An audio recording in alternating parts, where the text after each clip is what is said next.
দেখুন, এই কারণেই তুরস্কের বাড়িগুলো 100 বছরও ভেঙে পড়ে না, কারণ অনেক সময় বৃষ্টির কারণে মাটি নরম হয়ে যায়, তখন বাড়ি ধীরে ধীরে ভেঙে পড়তে শুরু করে। কিন্তু তুরস্কের মানুষ তাদের পুরনো বাড়ির ভিত্তি খুঁড়ে ফেলে এবং সেখানে শক্ত লোহার জাল বসায়, তারপর সেটি কংক্রিট দিয়ে ঢালাই করে দেয়। ফলাফল বাড়ি এতটাই মজবুত হয় যা ভূমিকম্প নড়ে না। এই কারণে ব্রাজিলের মানুষ অল্প খরচে দেয়াল তৈরি করে। আমরা সাধারণত ইট দিয়ে দেয়াল তৈরি করি, কিন্তু ব্রাজিলের মানুষ প্রথমে লম্বা একটি গর্ত খুঁড়ে, তারপর সেই গর্তে একে একে মজবুত কাঠ বসানো হয়। এরপর সেগুলো একে অপরের সঙ্গে শক্তভাবে বেঁধে দেয়, আর তাতেই তৈরি হয় একটি মজবুত কাঠের বেড়া, যেখানে তারা মুরগি থেকে শুরু করে বিভিন্ন পশু পালন করে। প্রথম দেখায় মনে হতে পারে এই লোকগুলো জমিতে মাটি খুঁড়ছে, কিন্তু না, এটি হলো তুরস্ক। শীতকালে যখন গরুর খামার থেকে গোবর পরিষ্কার করা হয়, তখন কৃষকরা সেই গোবর মাঠের এক জায়গায় জমা করে রাখে, ফলে ধীরে ধীরে গোবরগুলো শুকাতে শুরু করে। আর গ্রীষ্ম হলে সেগুলো এভাবে কেটে নেওয়া হয়, যা পরবর্তীতে রান্নায় জ্বালানি হিসেবে ব্যবহার করা হয়। 90% মানুষ কখনো এটি খায়নি। দেখতে এতটা মনোমুগ্ধকর যে ঘন্টার পর ঘন্টা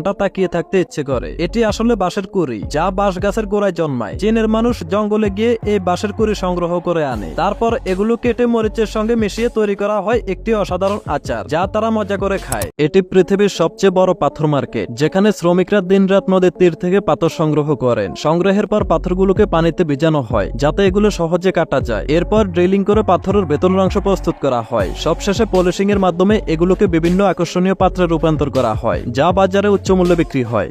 যখন কেউ সফট বল পুলে অন্য কাউকে ঠেলে দেয় বা নিজে গিয়ে লাভ দেয়, তখন একটি বিষয় মনে রাখা উচিত, না হলে আপনার অবস্থাও এদের মতো হতে পারে। কারণ দীর্ঘ সময় ব্যবহারের কারণে স্পঞ্জ বা বলগুলো নষ্ট হয়ে যায়, তাই বলগুলো নির্দিষ্ট সময় পর পর পরিবর্তন করা হয়। আর একসাথে যখন অনেকে লাভ দেয়, তখন একজনের সঙ্গে অন্যজনের ধাক্কা লেগে আহত হয়। প্রথমে দেখে মনে হবে ঘাসগুলো পশুর খাবারের জন্য কাটা হচ্ছে, কিন্তু না, এটি তুরস্কের এক দারুণ পদ্ধতি। তারা পাহাড় থেকে প্রচুর ঘাস কেটে এনে বক্সে ভরে বান্ডেল তৈরি করে, তারপর সেই বান্ডেলগুলো একের পর এক সাজিয়ে দেয়াল বানায়। শেষের দেয়ালের উপরে হালকা সিমেন্টের প্লাস্টার করা হয়, আর তাতেই তৈরি হয় সুন্দর একটি ঘর, যা গরমে ঠান্ডা আর শীতে গরম থাকে। যখন এই মানুষগুলো নদীটিকে সমুদ্রের সঙ্গে যুক্ত করার সিদ্ধান্ত নেয়, তারা কল্পনা করতে পারেনি সামনে কি ঘটতে চলেছে। তারা শুধু মাঝখানের মাটি সরিয়ে একটি পথ তৈরি করে। শুরুতে এটি ছিল একবারে চিকন নালার মতো, কিন্তু কয়েক মিনিটের মধ্যে পানির প্রবাহ এতটা বেড়ে যায় যে লোকেরা তার উপরে সার্ফিং শুরু করে দেয়, আর শেষমেশ তাদের এই পাগলামির কারণে পুরো নদী খালি হয়ে যায়। দেখুন, এই কারণে আফগানিস্তানের মানুষ কম খরচে সুন্দর বাড়ি তৈরি করে, কারণ তারা দেয়ালে দামি টাইলস লাগানোর পরিবর্তে সাদা টেপ লাগিয়ে দেয়, তারপর এতে বিভিন্ন রঙের ডিজাইন করে, আর টেপ খুলতেই বেরিয়ে আসে সুন্দর নকশা, যা টাইলসের মতোই লাগে। এই কৌশল শুধু ঘরের ভেতরেই নয়, বাহিরেও ব্যবহার করে। টেপ খোলা মাত্রই দেয়ালের নকশা ফুটে ওঠে, আর পুরো বাড়িটা দেখতে বিলাসবহুল লাগে।